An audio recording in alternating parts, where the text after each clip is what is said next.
Hello friend, स्वागत है आपका हमारे यूट्यूब चैनल रितु जी के जीएस स्टडी अड्डा में।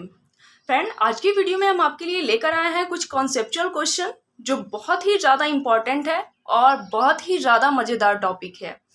तो फ्रेंड, आप लोग सारे क्वेश्चन को ध्यान से देखिएगा, ध्यान से समझिएगा, क्योंकि क्वेश्चन बहुत ही अच्छा है और बहुत ही ज़्यादा इम्पॉर्टेंट है। कई जगह ये कई एग्जाम्स में पूछा गया है। तो और ये सारे क्वेश्चन इसी चैप्टर से रिलेटेड है, तो मैंने सोचा क्यों ना ये क्वेश्चन आपको मैं बताऊं। मुझे भी बहुत अच्छा लगा, तो मैंने सोचा कि आपको भी बहुत अच्छा लगेगा ये सारे क्वेश्चन जान के। तो फ्रेंड, जानने के लिए आप लोग पूरा वीडियो देखिएगा, जिससे आपको हर एक वीडियो अच्छे से समझ में आया। और अगर वीडियो समझ में आए, अगर टॉपिक अच्छे से समझ में आया, तो वीडियो पर लाइक और कमेंट जरूर करिएगा। और अगर आप मेरे चैनल पर नए हैं तो चैनल को जरूर सब्सक्राइब करिए, जिससे आने वाली मेरी हर एक नई वीडियो आप तक सबसे पहले पहुंचे। तो आइए फ्रेंड, चलते हैं अपने मजेदार टॉपिक पर। देखते हैं हमारा क्वेश्चन क्या है। पहला क्वेश्चन है हमारा, जड़त्व तथा जड़त्व आघूर्ण में क्या अंतर है। हमने आपको जड़त्व भी बताया था, जड़त्व आघूर्ण भी बताया था। अब इनके बीच में डिफरेंस क्या है वो पूछ रहा है। इनके बीच में डिफरेंस क्या है वो पूछ रहा है। तो देखिए फ्रेंड, हम बताते हैं। जड़त्व किसी पिंड की रेखीय गति में परिवर्तन का विरोध करने का गुण है। जड़त्व क्या है? किसी पिंड की रेखीय गति में परिवर्तन का विरोध करने का गुण है, जबकि जड़त्व आघूर्ण किसी पिंड की घूर्णन गति में परिवर्तन के विरोध का गुण होता है।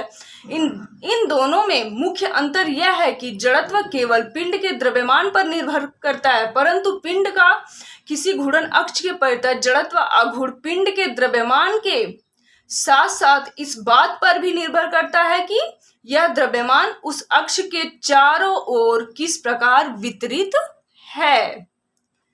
बहुत ही अच्छा क्वेश्चन है। अगर आप समझिएगा तो आपको बहुत ही ज्यादा इंटरेस्ट मिलेगा। देखिए, जड़त्व क्या है, हमने बहुत अच्छे से आपको जड़त्व के बारे में भी बताया था, जड़त्व आघूर्ण के बारे में बताया था। तो यहाँ पे जड़त्व क्या कह रहा है हमारा, जड़त्व किसी पिंड की रेखीय गति में परिवर्तन का विरोध करने का गुण है, जबकि जड़त्व आघूर्ण किसी पिंड की घूर्णन गति में परिवर्तन के विरोध का गुण होता है। आइए हम लिखते चलते हैं, जिससे आपको और अच्छे से समझ में आए। क्योंकि हम बोल रहे हैं तो क्या पता आपको उतने अच्छे से समझ में नहीं आया, लेकिन अगर लिख देंगे तो और अच्छे से समझ में आने लगेगा। तो देखिए इसका आंसर क्या है।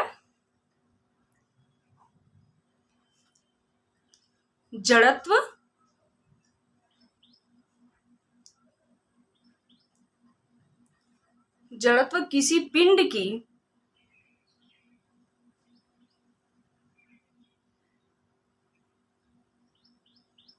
रेखीय गति में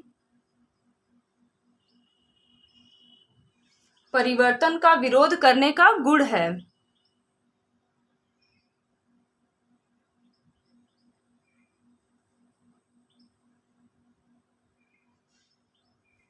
परिवर्तन का विरोध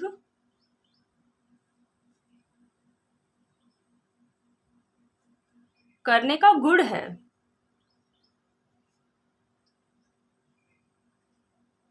जबकि जड़त्व आघूर्ण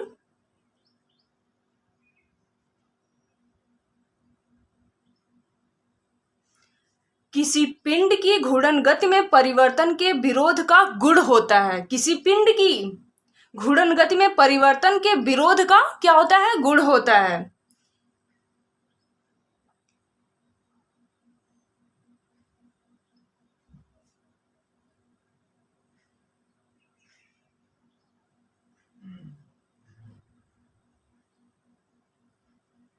घूर्णन गति में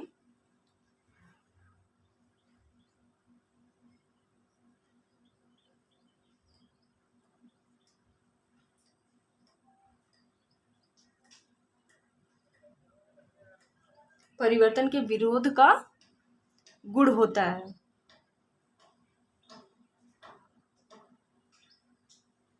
इन दोनों में मुख्य अंतर यह है कि दोनों में सबसे अच्छा अंतर यह है कि जड़त्व केवल पिंड के द्रव्यमान पर निर्भर करता है।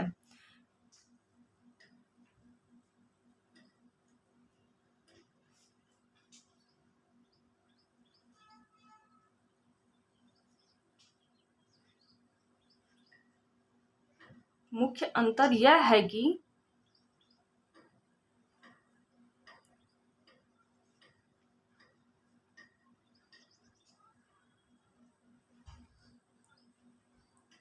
जड़त्व केवल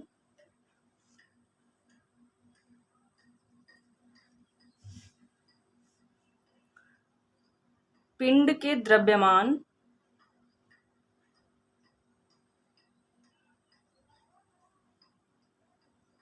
पर निर्भर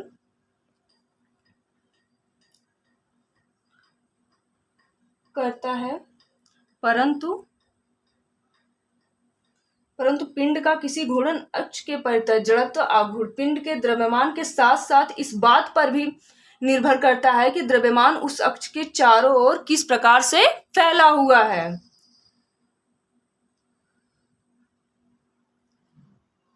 परंतु पिंड का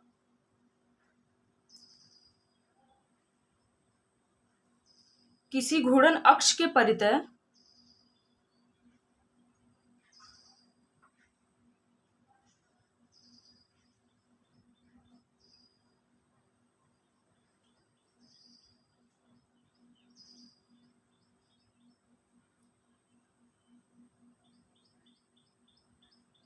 जड़त्व आघूर्ण पिंड के द्रव्यमान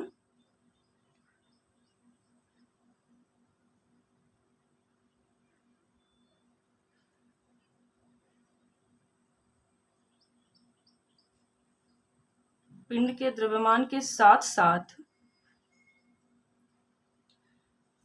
इस बात पर भी निर्भर करता है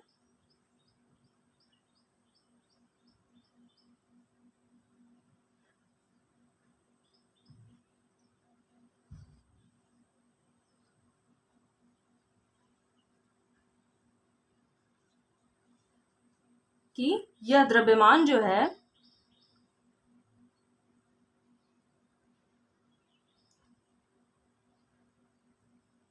उस अक्ष के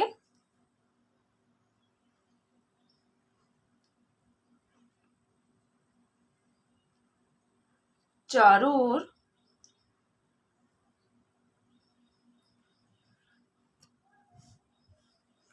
किस प्रकार वितरित है।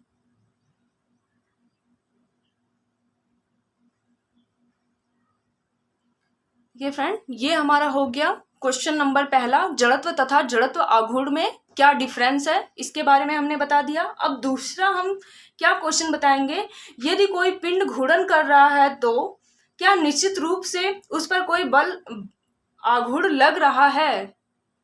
एक बार फिर क्वेश्चन देखिएगा, यदि कोई पिंड घूर्णन कर रहा है तो क्या निश्चित रूप से उस पर कोई बल आघूर्ण लग रहा है या नहीं। क्वेश्चन नंबर दूसरा हमारा क्या है, देखिए, यदि कोई पिंड घूर्णन कर रहा है तो क्या निश्चित रूप से उस पर कोई बाह्य बल लग रहा है। आंसर क्या होगा, क्या निश्चित रूप से उस पर कोई बाह्य बल आघूर्ण लग रहा है। क्वेश्चन है नहीं, सॉरी, आंसर होगा हमारा नहीं। क्यों नहीं, क्यों है भाई, क्योंकि बल आघूर्ण केवल कोणीय त्वरण के लिए ही आवश्यक है। क्योंकि बल आघूर्ण केवल कोणीय त्वरण के लिए ही आवश्यक है। नहीं, क्योंकि हम रीजन भी बता देते हैं, क्योंकि बल आघूर्ण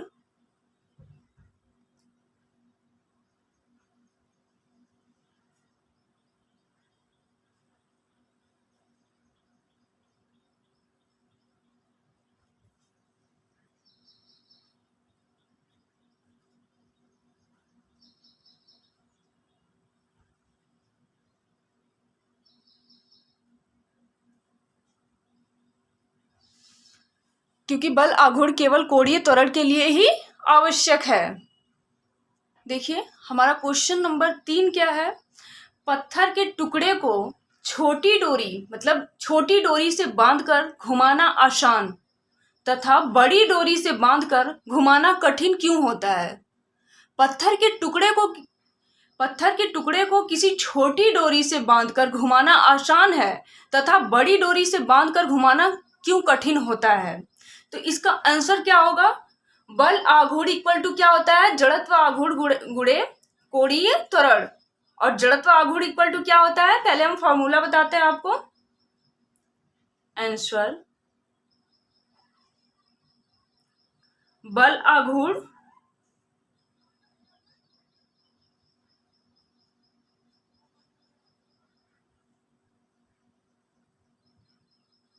इक्वल टू जड़त्व आघूर्ण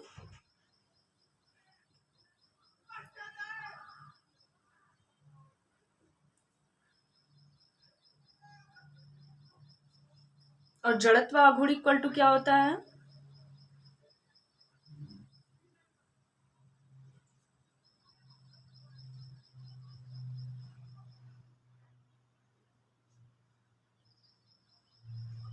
द्रव्यमान गुणे दूरी का स्क्वायर। अब देखिए, बड़ी डोरी की तुलना में छोटी डोरी के लिए जड़त्व आघूर्ण कम होता है। बड़ी डोरी की तुलना में छोटी डोरी के लिए जड़त्व आघूर्ण कम होता है, अतः इसको घुमाने के लिए अपेक्षाकृत कम बल आघूर्ण चाहिए, अतः छोटी डोरी से घुमाना आसान होता है।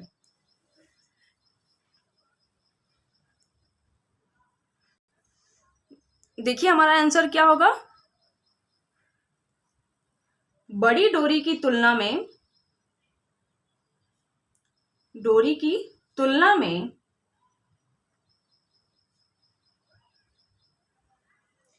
छोटी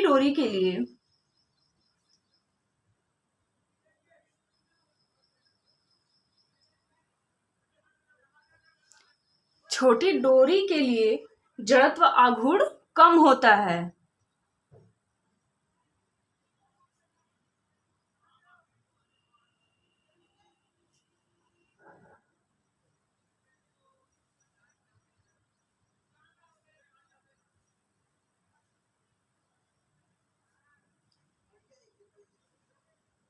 अतः इसको घुमाने के लिए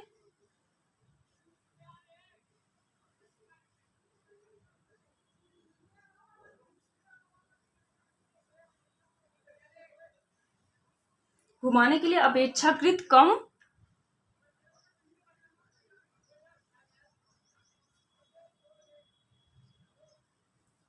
कम जो बल आघूर्ण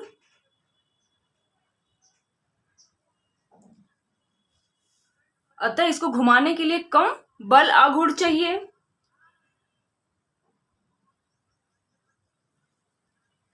इसलिए अतः छोटी डोरी से घुमाना क्या होता है, आसान होगा।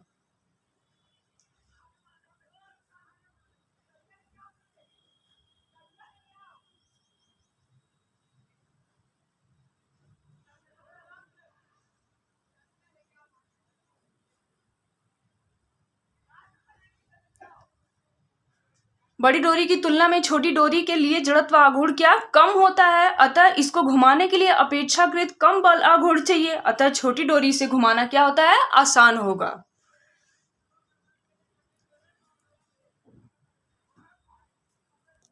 देखिए क्वेश्चन नंबर 4 हमारा कितना ज्यादा इंपॉर्टेंट है, बहुत ही इंपॉर्टेंट है। देखिए क्वेश्चन क्या है, यदि पृथ्वी के ध्रुवीय क्षेत्रों पर जमी हुई बर्फ पिघल जाए तो दिन रात की अवधि पर क्या प्रभाव पड़ेगा।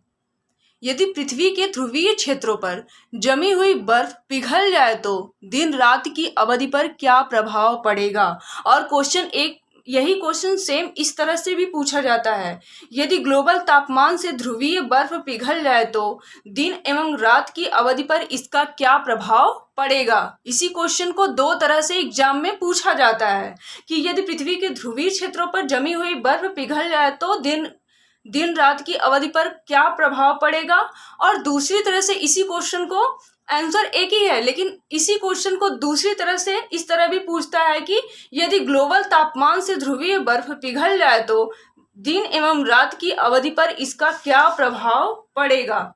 अब इसका आंसर देखिए क्या होगा। देखिए पृथ्वी की उत्तरी व दक्षिणी ध्रुव के क्षेत्र पृथ्वी की घूर्णन अक्ष के निकट हैं। पृथ्वी के उत्तरी व दक्षिणी ध्रुव के क्षेत्र पृथ्वी के घूर्णन अक्ष के क्या है, निकट हैं। अतः बर्फ पिघल जाने पर द्रव्यमान घूर्णन अक्ष से दूर जाकर फैल जाएगा। अतः बर्फ पिघल जाएगा तो उसका द्रव्यमान घूर्णन अक्ष से क्या होगा, दूर जाकर फैल जाएगा। इसलिए पृथ्वी का अपनी घूर्णन अक्ष के सापेक्ष जड़त्व आघूर्ण बढ़ जाएगा, परंतु पृथ्वी पर कोई बाह्य बल आघूर्ण नहीं लग रहा है। अतः I इक्वल टू कॉन्स्टेंट, मतलब कोणीय संवेग संरक्षण का नियम के अनुसार I बढ़ने पर पृथ्वी का कोणीय वेग ओमेगा कम होगा या कम हो जाएगा, परंतु T equal to 2 pi upon omega, अर्थात T बढ़ जाएगा। T बढ़ जाएगा तो क्या, अतः जब T बढ़ेगा तो दिन और रात की अवधि 24 घंटे से क्या हो जाएगी, ज्यादा हो जाएगी। बहुत ही अच्छा क्वेश्चन है, आप लोग ध्यान से देखिएगा। हम क्वेश्चन का जो है आंसर लिख रहे हैं। पृथ्वी के उत्तरी व दक्षिणी ध्रुव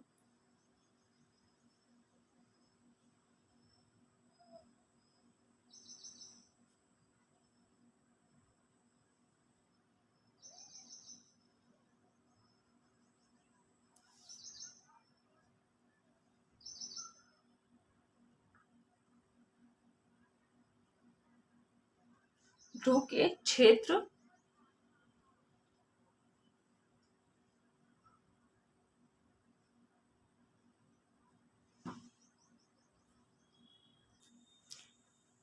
क्या है, पृथ्वी के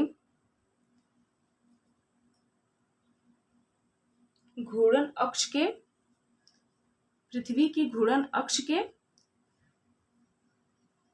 निकट है।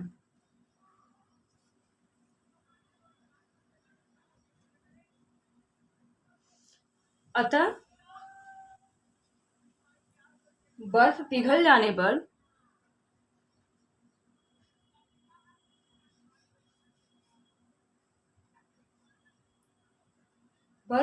जाने पर द्रव्यमान घूर्णन अक्ष से दूर जाकर फैल जाएगा।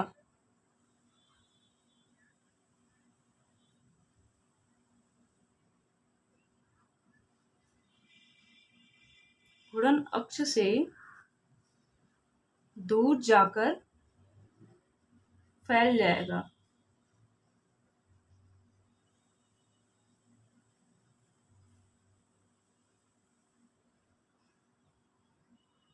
इसलिए पृथ्वी का अपने घूर्णन अक्ष के सापेक्ष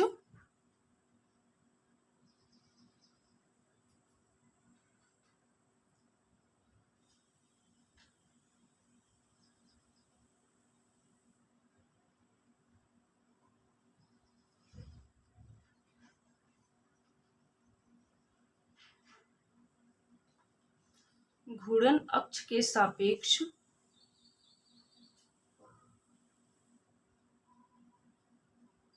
जड़त्व आघूर्ण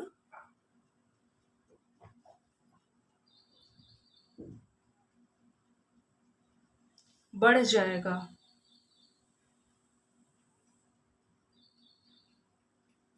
परंतु पृथ्वी पर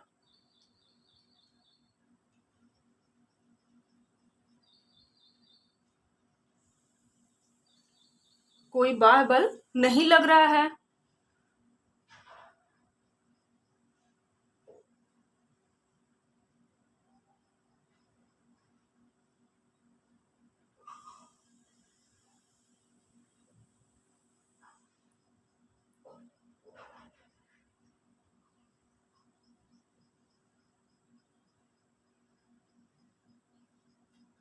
अतः क्या हो जाएगा हमारा, अतः I equal to I omega equal to constant, ये हमारा क्या हो गया, I omega equal to constant या L इक्वल टू कांस्टेंट, ये हमारा क्या हो गया, कोणीय संवेग संरक्षण का नियम।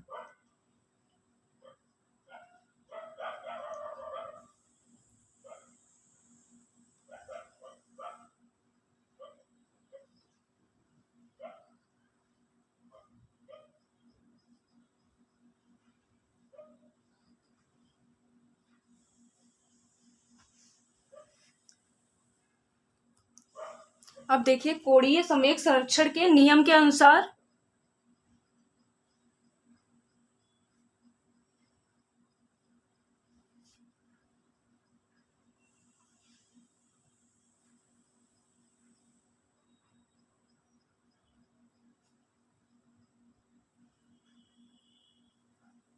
के नियम के अनुसार आई बढ़ने पर, जड़त्व आघूर्ण आई बढ़ने पर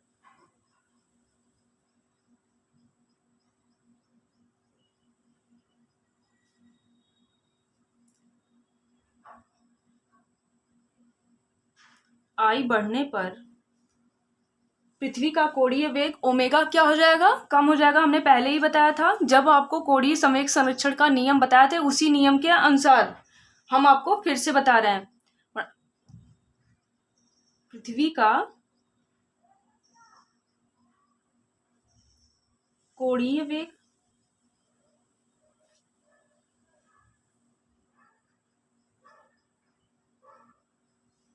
ओमेगा कम हो जाएगा।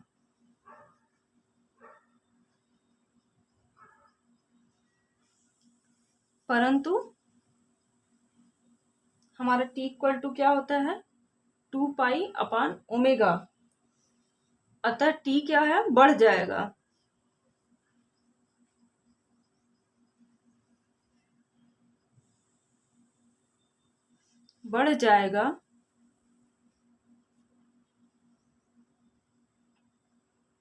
जहां पे t क्या है, t इक्वल टू क्या है, t इक्वल टू घूर्णन काल। घूर्णन काल इक्वल टू क्या हो जाएगा, दिन रात की अवधि।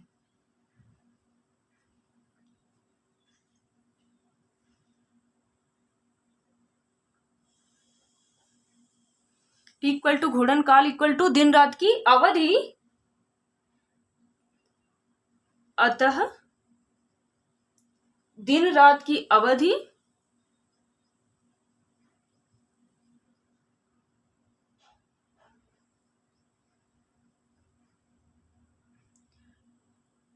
चौबीस घंटे से अधिक हो जाएगी।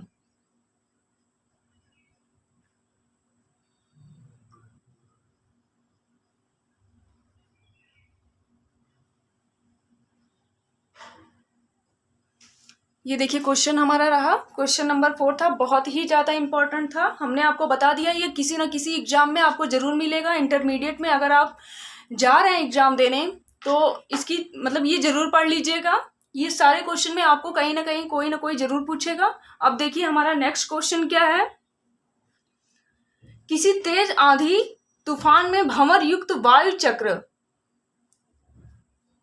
की चाल इतनी अधिक क्यों होती है। किसी तेज आंधी तूफान में भंवर युक्त वायु चक्र की चाल इतनी अधिक क्यों हो जाती है। देखिए क्वेश्चन नंबर 5 हमारा, किसी तेज आंधी तूफान में भंवर युक्त वायु चक्र की चाल अधिक क्यों हो जाती है। अब इसका आंसर हम आपको बताने जा रहे हैं। भंवर युक्त वायु चक्र में वायु आसपास के क्षेत्रों से आकर छोटे स्थान में केंद्रित हो जाती है। भंवर युक्त वायु चक्र में भंवर युक्त वायु चक्र में वायु आसपास के क्षेत्रों से आकर छोटे स्थान में केंद्रित हो जाती है, अतः वायु का जड़त्व आघूर्ण बहुत कम हो जाता है। चूंकि आई ओमेगा इक्वल टू कांस्टेंट, अतः आई में बहुत अधिक कमी होने से कोणीय वेग ओमेगा बहुत बढ़ जाता है। बहुत ही अच्छा क्वेश्चन है। देखिए इसका आंसर, भंवर युक्त वायु चक्र में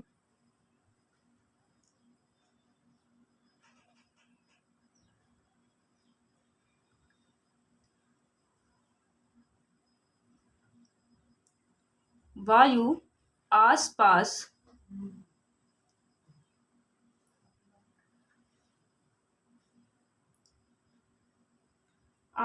के क्षेत्रों से आकर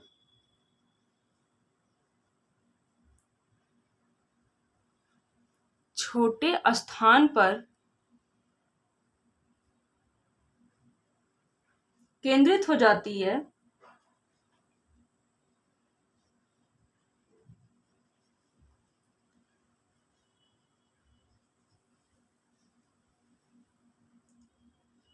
अतः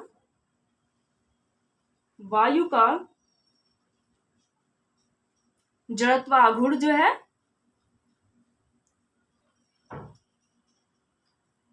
वायु का जड़त्व आघूर्ण बहुत कम हो जाता है। छोटे छोटे स्थानों पर आकर केंद्रित हो जाती है तो वायु का जड़त्व आघूर्ण बहुत कम हो जाता है।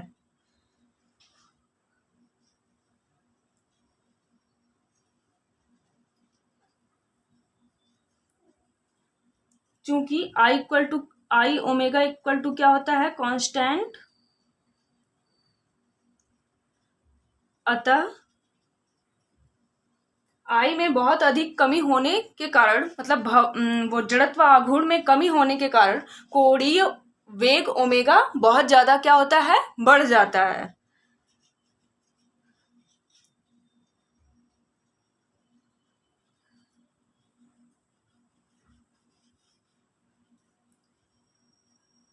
में बहुत अधिक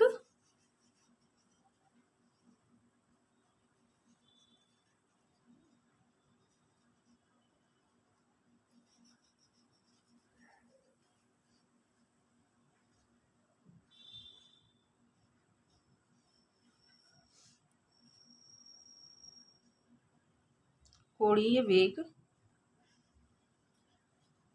बहुत अधिक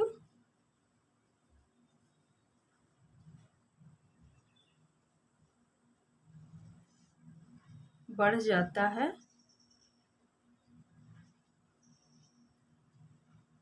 अर्थात ये भी कह सकते हैं कि वायु चक्र की चाल बहुत अधिक हो जाती है। किसी तेज आंधी तूफान में भंवर युक्त वायु चक्र की चाल इसलिए अधिक हो जाती है क्योंकि उसका जड़त्व आघूर्ण आई बहुत कम होता है, इसलिए उसका कोणीय वेग ओमेगा बहुत अधिक बढ़ जाता है, इसलिए उसकी चाल भी बहुत अधिक बढ़ जाती है। अब देखिए हमारा नेक्स्ट क्वेश्चन क्या है। हेलीकॉप्टर में दो नोदक प्रोपेलर्स ही क्यों लगाते हैं? हेलीकॉप्टर में दो नोदक ही क्यों लगाते हैं? आंसर है हमारा संतुलन बनाए रखने के लिए, क्योंकि यदि इसमें एक नोदक हो तो इसमें घूमने पर कोणीय संवेग संरक्षण के कारण हेलीकॉप्टर स्वयं नोदक की विपरीत दिशा में घूमेगा। क्वेश्चन है हमारा हेलीकॉप्टर में दो नोदक ही क्यों लगाते हैं? आंसर है हमारा संतुलन बनाए रखने के लिए, क्योंकि इसमें एक नोदक हो तो इसके घूमने पर कोणीय संवेग संरक्षण के कारण हेलीकॉप्टर स्वयं नोदक की विपरीत दिशा में घूमेगा, इसलिए हेलीकॉप्टर में दो नोदक लगाया जाता है।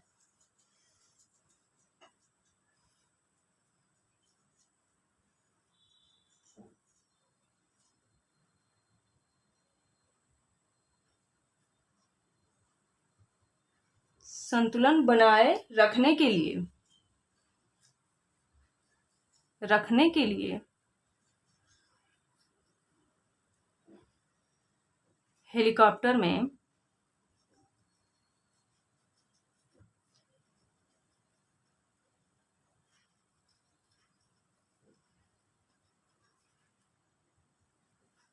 दो नोदक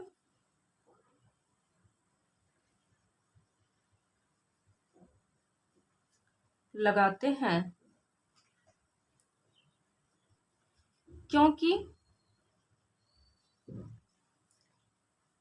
यदि इसमें एक नोदक हो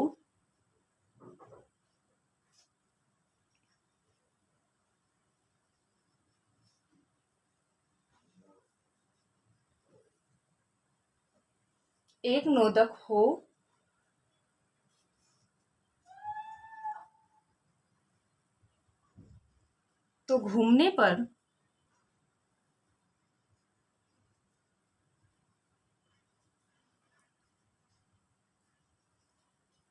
कोणीय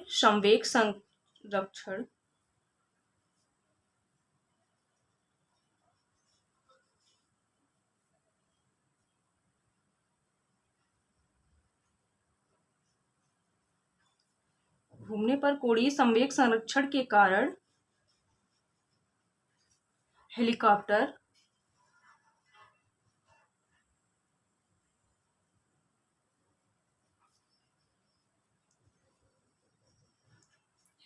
स्वयं नोदक की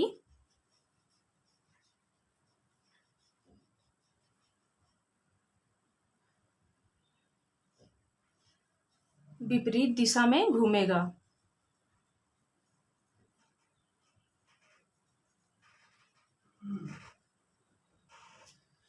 ये रहा हमारा क्वेश्चन नंबर 6। ये भी बहुत ज़्यादा अच्छा था और बहुत ज़्यादा इम्पॉर्टेंट है। अब देखिए हमारा नेक्स्ट क्वेश्चन है, 7वां क्वेश्चन है। एक पतले पहिए को जब तेजी से लुढ़काया जाता है, एक पतले पहिए को जब तेजी से लुढ़काया जाता है तो यह काफी देर तक खड़ा चलता है, परंतु यदि यह स्थिर हो तो थोड़े से ही विघ्न से क्यों गिर जाता है? एक पतले पहिए को जब तेजी से लुढ़काया जाता है तो यह काफी देर तक खड़ा चलता है, परंतु यदि यह स्थिर है तो थोड़े से ही विघ्न से क्यों गिर जाता है? देखिए इसका आंसर क्या है। जब पतला पहिया तेजी से लुढ़काया जाता है तो इसका कोणीय संवेग संरक्षित रहता है। घर्षण के कारण कोणीय वेग में कमी होते रहने के कारण इसका संवेग घटता रहता है। जब तक पहिए में कोणीय संवेग रहता है तब तक यह गिरता नहीं है, परंतु स्थिर खड़ा पहिया अस्थायी संतुलन में होता है, अतः यह थोड़े से विघ्न में ही गिर जाता है। आंसर बहुत ही अच्छा है। एक बार फिर आंसर को ध्यान से सुनिएगा। जब पतला पहिया तेजी से लुढ़काया जाता है तो इसका कोणीय संवेग संरक्षित रहता है। घर्षण के कारण कोणीय वेग में कमी होते रहने के कारण इसका संवेग घटता रहता है। जब तक पहिए में कोणीय संवेग रहता है तब तक यह गिरता नहीं है, परंतु स्थिर खड़ा पहिया अस्थायी संतुलन में होता है, अतः यह थोड़े से विघ्न से ही क्या होता है, गिर जाता है।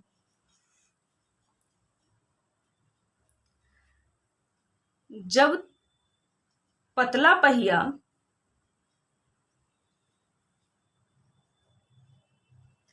तेजी से लुढ़काया जाता है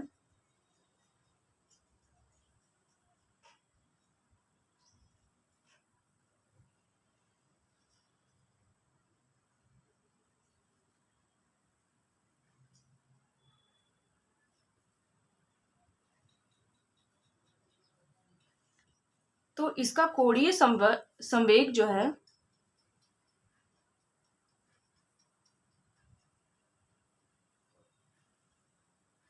संरक्षित रहता है।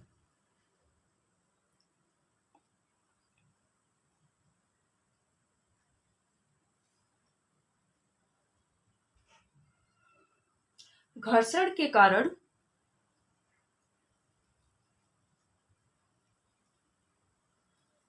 कोणीय वेग में कमी होते रहने के कारण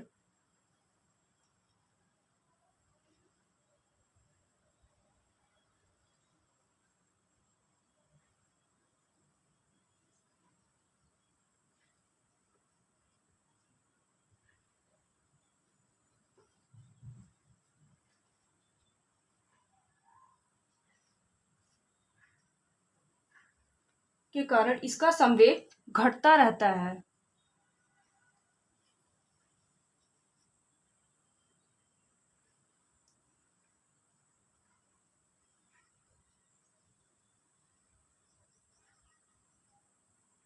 जब तक पहिए में कोणीय संवेग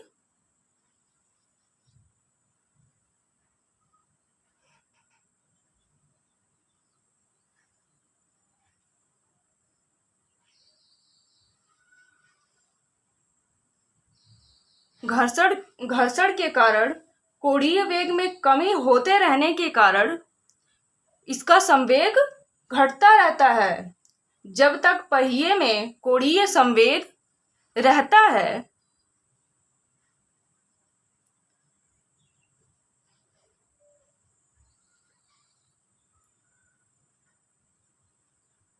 तब तक यह गिरता नहीं है।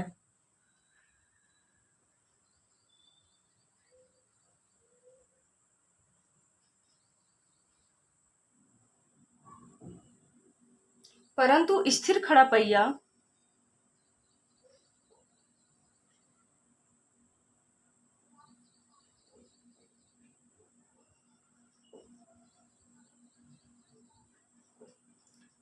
अस्थायी संतुलन में होता है।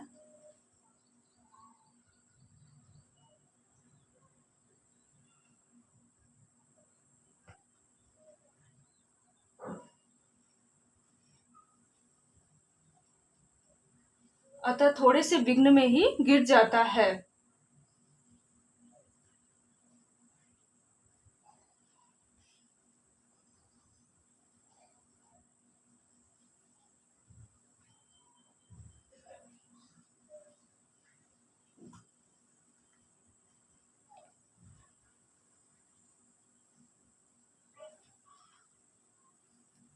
ये भी क्वेश्चन हमारा बहुत अच्छा था। देखिए, आपको हमें पूरा विश्वास है कि आपको हर एक क्वेश्चन मेरे द्वारा बताया हुआ क्वेश्चन अच्छे से समझ में आ रहा होगा। अगर कहीं पर भी कोई चीज़ नहीं समझ में आ रही है तो आप लोग ज़रूर उसको पूछिए, हम और अच्छे से बताने का प्रयास करेंगे। तो देखिए फ्रेंड, एक और क्वेश्चन बताते हैं।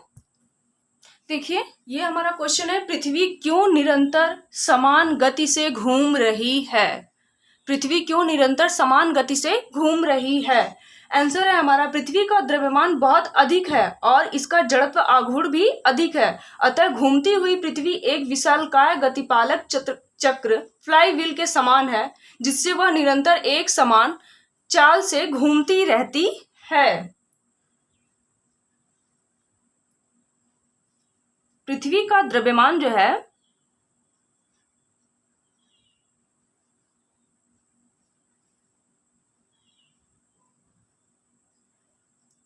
बहुत अधिक है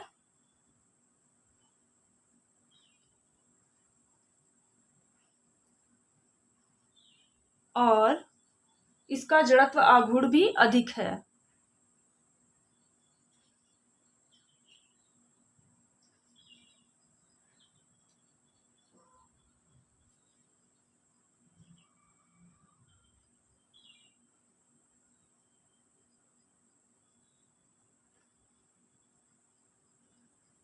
अतः घूमती हुई पृथ्वी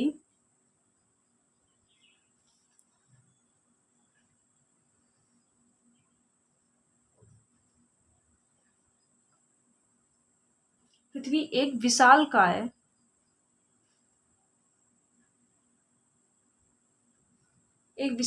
गतिपालक चक्र